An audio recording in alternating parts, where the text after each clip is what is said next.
എന്താ അപ്പോൾ വെറൈറ്റി ആയിട്ട് ഉണ്ടാക്കി നിങ്ങളൊക്കെ കാണിച്ചു തരാമെന്ന് ആലോചിച്ചിരിക്കുമ്പോഴാണ് ഒരു പാക്കറ്റ് പൊരി എൻ്റെ കയ്യിൽ കിട്ടിയത്. ഈ പൊരി കിട്ടിയപ്പോൾ തന്നെ ഞാൻ എൻ്റെ കുറച്ച് പഴയകാല ഓർമ്മകളിലേക്ക് അങ്ങ് പോയി. അതൊക്കെ ഒരു കാലം. പണ്ട് അല്ല അത്രയ്ക്ക് പണ്ടല്ല, ഒരു 2-3 വർഷം മുന്നേ കാസർഗോഡ് സെൻട്രൽ യൂണിവേഴ്സിറ്റി ഓഫ് കേരളയിൽ ലിംഗ്വിസ്റ്റിക്സ് പഠിക്കാൻ പോയ കാലഘട്ടം. അന്ന് കാസർഗോഡേക്ക് ആദ്യമായിട്ട് പോകുമ്പം അവിടുത്തെ മെയിൻ ഫുഡ് എന്തൊക്കെയാണെന്ന് ഞാൻ ഒരു ഇൻവെസ്റ്റിഗേഷൻ നടത്തിയായിരുന്നു. അങ്ങനെയാണ് ചർമുറു എന്നുള്ളൊരു കാര്യം ഞാൻ കേട്ടത്. ചർമുറു നമ്മളെ നാട്ടിലൊന്നും ഇതുവരെ കേൾക്കാത്തൊരു പേരും വിഭവം. എന്താണെന്നറിയാൻ നേരെ വണ്ടി എടുത്ത് വിട്ടു ചട്ടഞ്ചാലിലേക്ക്. അന്ന് അവിടുത്തെ ഒരു ഇച്ചാൻ്റെ കടയിൽ ഇത് ഭയങ്കര ഫേമസാണ്. കോഴിമുട്ടയും ചെറുതായിട്ട് അരിഞ്ഞ സവാള, തക്കാളി, പച്ചമുളക് എല്ലാം ഇട്ട് അതിൻ്റെ അകത്തേക്ക് ഉപ്പും മുളക് പൊടിയും സൺഫ്ലവർ ഓയിലും വിനെഗറും ഒഴിച്ച് നന്നായിട്ട് മിക്സ് ചെയ്യുക. ചില ആൾക്കാർ അതിനകത്ത് കോക്കനട്ട് ഓയിൽ യൂസ് ചെയ്യുന്നത് കണ്ടിട്ടുണ്ട്, പക്ഷേ കൂടുതൽ റെഫറൻസിൽ ഞാൻ കണ്ടത് സൺഫ്ലവർ ഓയിലാണ്. So I M using sunflower oil. ഏത് വേണമെങ്കിൽ എടുത്തോ.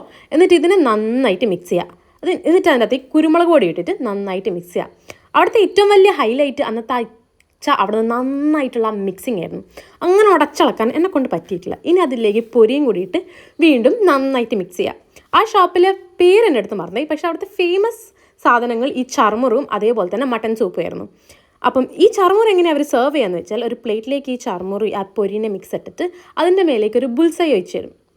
ഈ ബുൾസൈ ഉണ്ടാക്കാനുള്ള മഴ കൊണ്ടും അതെനിക്ക് വലിയ താല്പര്യമില്ലാത്തത് കൊണ്ടും അത് ഞാനിവിടെ ഉണ്ടാക്കുന്നില്ല.